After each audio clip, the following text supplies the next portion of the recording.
Il est 11 h. Notre équipe termine de fixer une balise GPS sur une brique en carton afin de la suivre pendant toutes les étapes de tri et de recyclage. La balise est fixée sur la brique en carton. Elle est ensuite déposée dans le container avec les autres emballages triés. Le ripper récupère les emballages et embarque notre brique. Il poursuit sa tournée.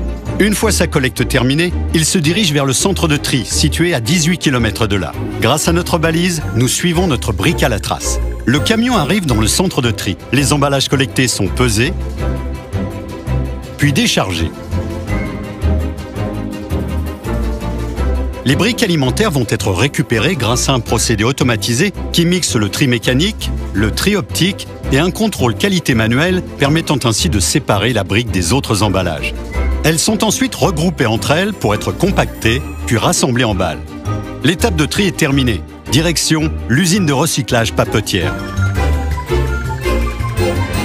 Ici, la brique alimentaire va être transformée en matière première, puis en nouveaux produits.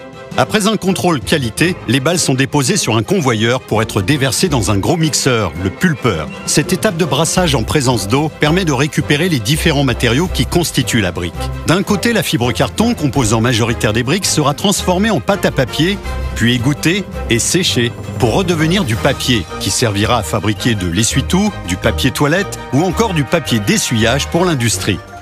De l'autre, on extrait un mélange de polyéthylène et d'aluminium, appelé aussi polyal, dont une partie sera ensuite mise en balle pour être transformée en barres et profilée que l'on utilise pour fabriquer notamment du mobilier urbain.